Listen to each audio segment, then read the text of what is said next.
today I'm going to interview another musician. He's a jazz musician. Now, I would say his name, but I'm sorry, I don't think I could pronounce it correctly, so I have to wait till he tells me how it's pronounced. Welcome to Small Talk. Any and all are welcome here to come and chat with me. Hello, everyone. Welcome to another episode of Small Talk. I'm really pleased today to have on the show from Calgary, Stefano Valdo. Welcome to the show, Stefano. Thank you for having me. Thank you so much. You're welcome. Now, you're a jazz musician? Well, I am a musician. I'm basically a freelancer. I've been a freelancer for all my life. And so with that in mind, I just had to adapt to different kind of style of music. Okay. Versatility is the key. Right. Oh, yes. Okay.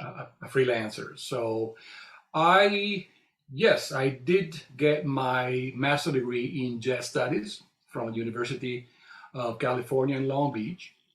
And so, I'm specialized in jazz right now, even though my background, my original diploma, it's actually on double bass. Oh, all right. Classical studies. Yeah. Right. Now I hear your accent. Where are you from originally? I am from the Dolomites in Italy, close to Austria.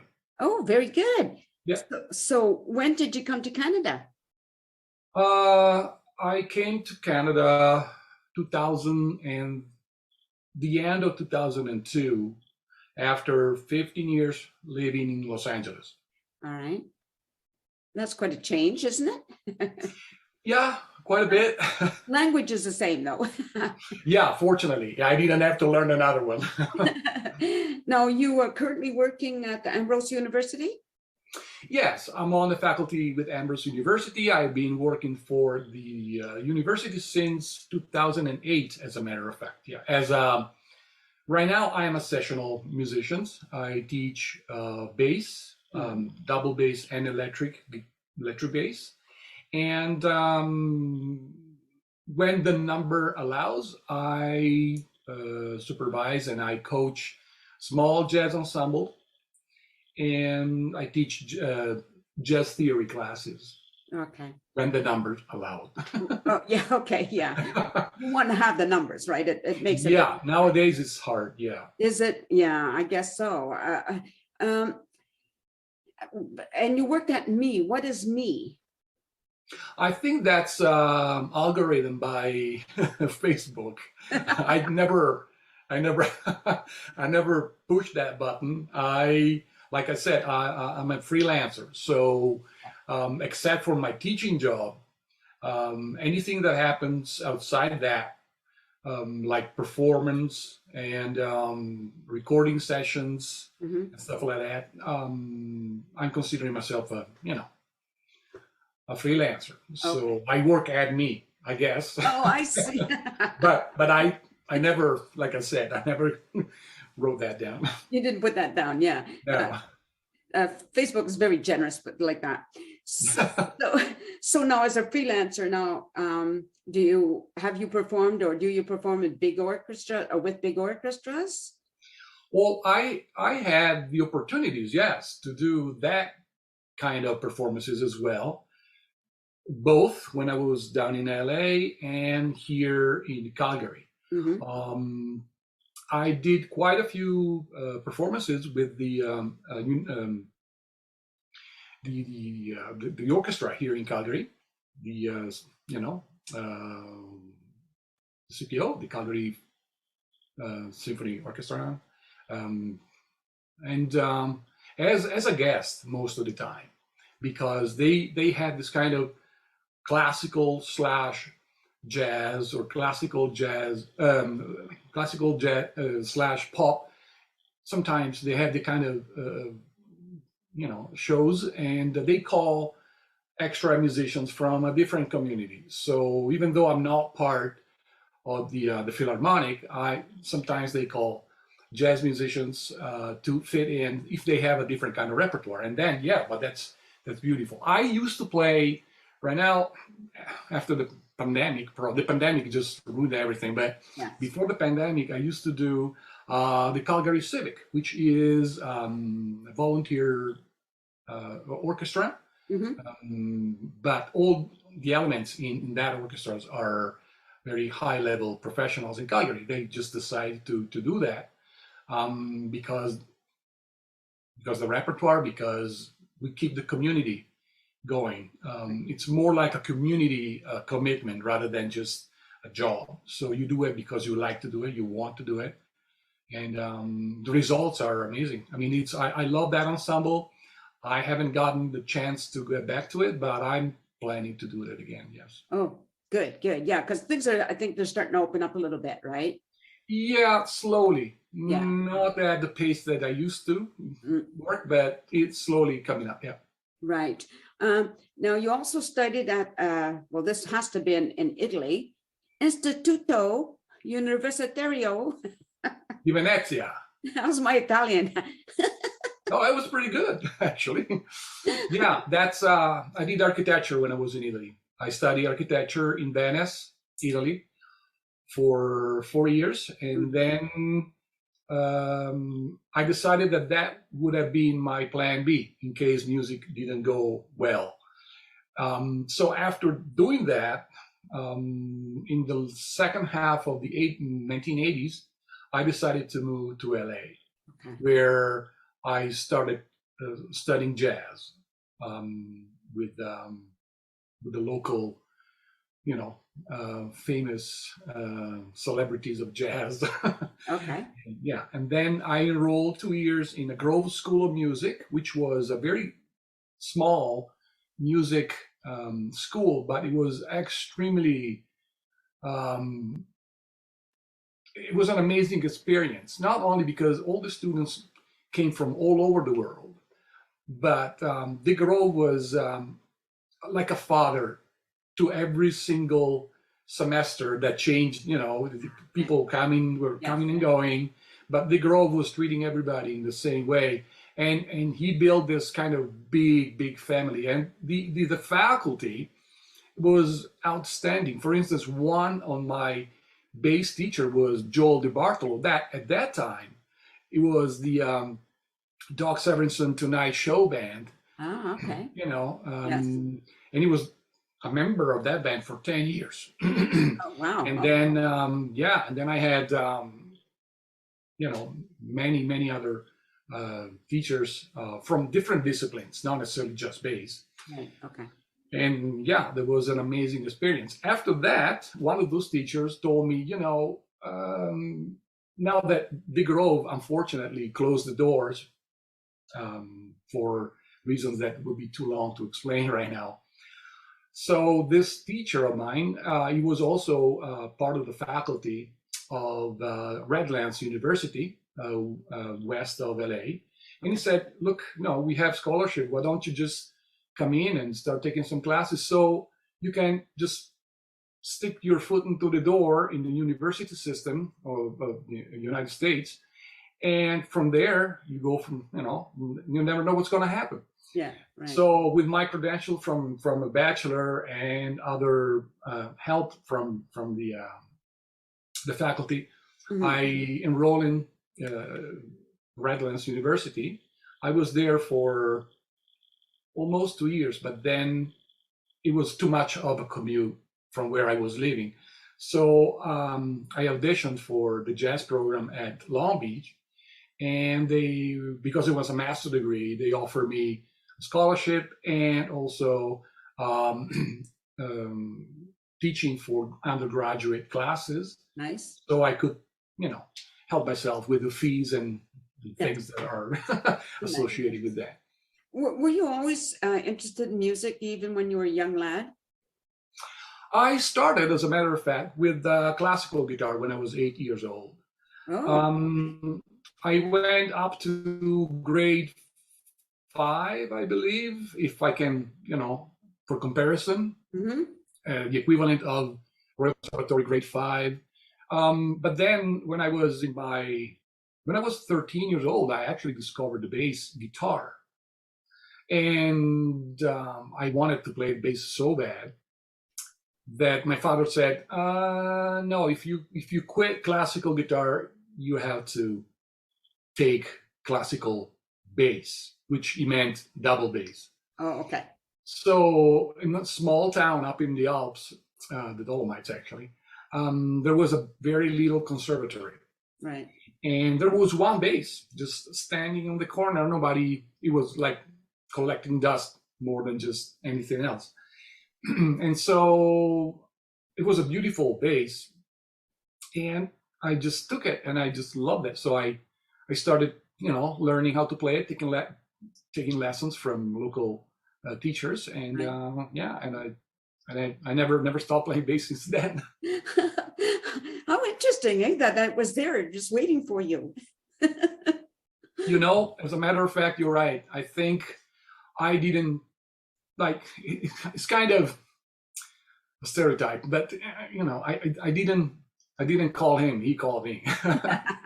Yeah, that's kind of cool. No, Yeah. as a freelancer, like how do you get hired? How does your name get out there for you or anybody, in the music world? Yeah. Okay. Well, first of all, as soon as you move to a new town, the best thing to do, and I always suggest this to my students Right. because they ask me the same questions. And I said, well, the first thing you have to find out where the jams are. Whether it is a rock jam, blues jam, jazz jam, just go to the jam. Okay. And go there prepared, meaning know the repertoire. Yeah. If you want to go the first time and just taste the ground and see what happens, what's the vibe, if he's safe, if he's professional or not, or if he's just friendly. Yes. Go there, check it out, and then eventually go back with a couple of songs that you can perform very, very well.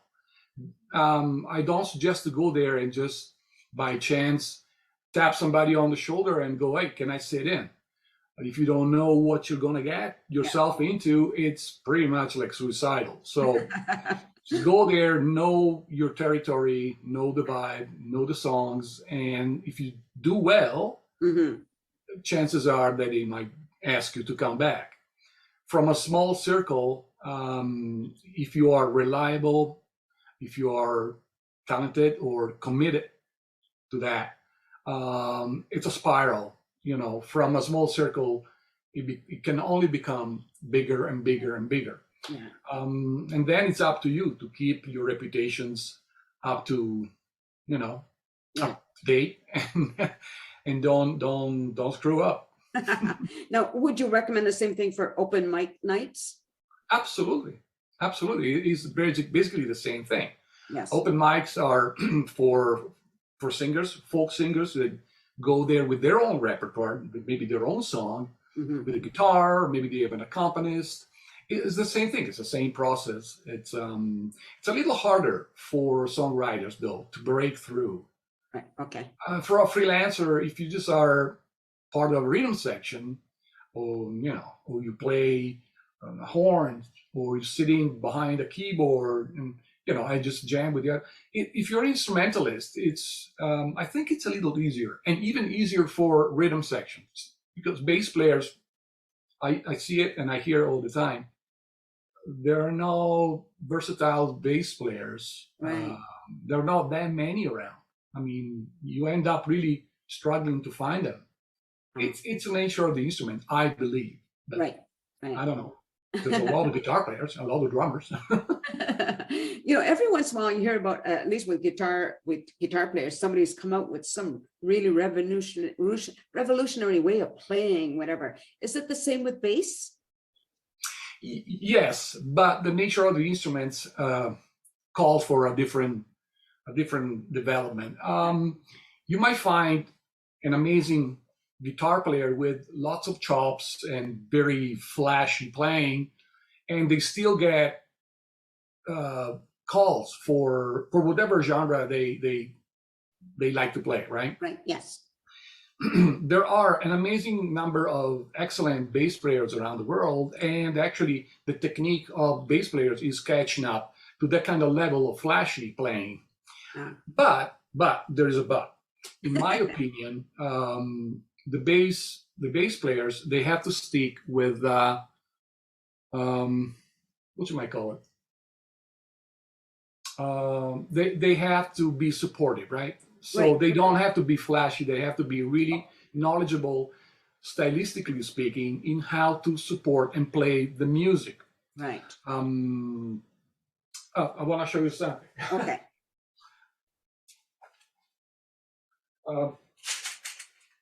See, in the bass world, if you have a bass, can you see that? Yes. Okay. You see the first 5 frets or 4 frets? Yes. This is the farmer zone. It's a farmer harvest. What does that mean? It's a code among professional bass players. Okay. And then if you play well within the first 4 frets, that's where you make the money. You harvest. Right. Above the 5th fret, you are becoming a soloist in the eyes of the majority.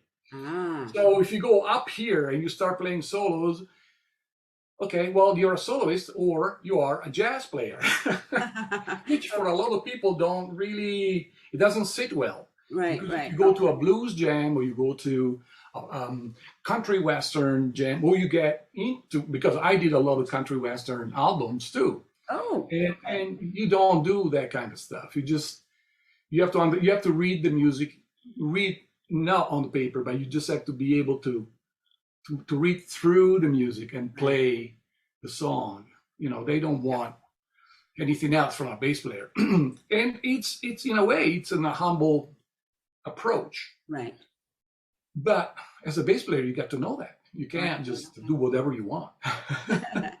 Now, is there an advantage to learning classical, say first? That's a very, very good question. I like that. I will answer with this. The classical studies taught me a lot of self-discipline. Yeah. The self-discipline comes with having a practice log, a daily practice log, if the time, allows. Right. So it also teaches you a very early age how to read music, and then will become very handy later, because if you are part of a big band, a jazz big band, for instance, with 18 elements, they read everything. If you are a bass player, which you're involved in different projects where you don't need to read, but when it comes to that opportunity, you can only take that if you are a sight reader. Otherwise, you have to learn, you have to memorize the whole repertoire. It's a huge task. It's very hard, But if you read, it's just like taking a piece of paper and you just read what's on the paper. And a lot of my students, they go, well, how can you read so fast?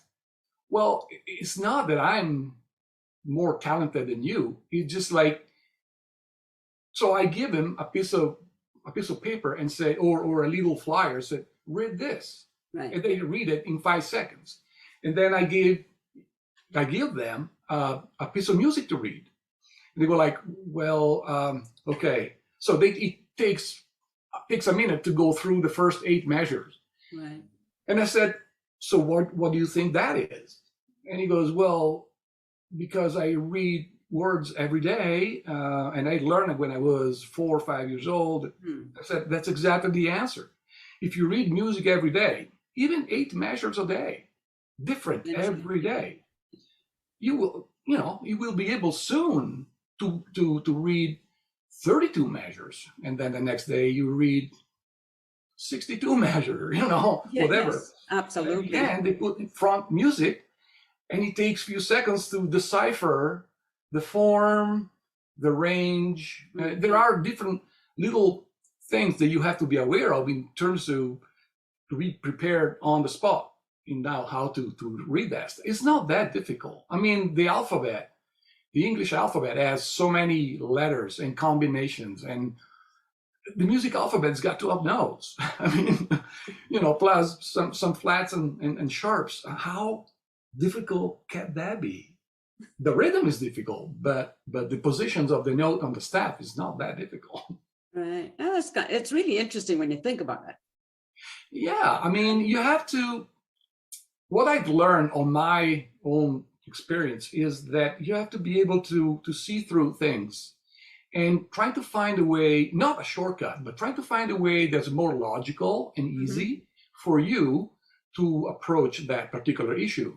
We're all different. Our brains work differently. That's why when I teach sight reading, I really try to customize the way the students approach the notes on the paper. It's pretty much the same for everybody, but the first glance, it get processed differently. And so I do believe, I'm not sure if I'd say the right things, maybe some neuroscientists who probably they think I'm full of bull, but I don't know. But my experience helped me. Yeah, my experience helped me to make a little effort to find out how your brain works, right, in terms to see things on paper. Yeah. Okay. Well, that makes sense. I just want to, it made me think about something years ago when I wanted to learn how that when we had typewriters, I covered all the keys and I had a typewriting book that showed the keyboard, right? Yeah. And that's how I learned to type, without looking at the keyboard all the time. So right, and that is a super skill, but you're right. It's very, very similar. yeah, exactly. Yeah, so that's really good. Now, I know you're married. Is your wife also a musician? Oh yeah, she is. She's a piano player and singer. Since we moved to Calgary, she hasn't sang much because there was a personal decision. Okay. But she's got plenty of students. I think right now she's got 32 private students coming here. Oh, that's so a she's lot. very busy with the young people. That's a lot. Have you performed together? Yes. As a matter of fact, that I took nice. When I was in LA, I took a sabbatical for 1 year, just because LA can be kind of heavy sometimes if you're not from there. Okay. So I decided I had the opportunity to go on the show band and working for a Princess Cruise Line. Okay. So I was on a Princess Cruise Line boat for I did 2 contracts. One was 4 months and the second one was 3 months within a year. Right. And then I met my wife there.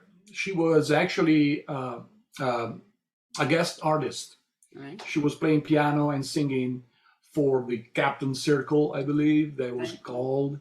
And we met and we were like sharing music and things like that. But then the spark went off, and so I told her, look, if we are serious about this, we should just quit this life, because it's, the ship life is the worst scenario for people who start, fall in love. Right. Okay. Yeah. I've seen so many couples that they went off in the right way, and then 6 months later, we just bye-bye. Mm-hmm. And I thought, what, because we know what happens if you're serious, let's get out. Yeah. And she was thrilled about moving to LA with me. She was always wanted to go to California.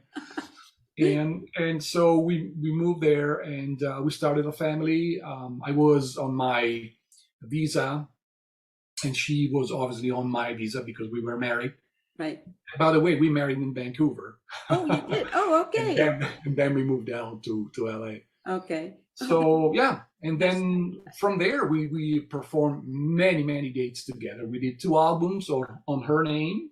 Okay. That I produced, and and then we moved to Toronto in the end of 2002 for 3 years. But then for family reason, we moved here to Calgary. And I have to say, I'm very happy here. Oh, good. I'm happy to hear that. Now, have you gone back to Italy as a performer? I did a couple of trips along the years.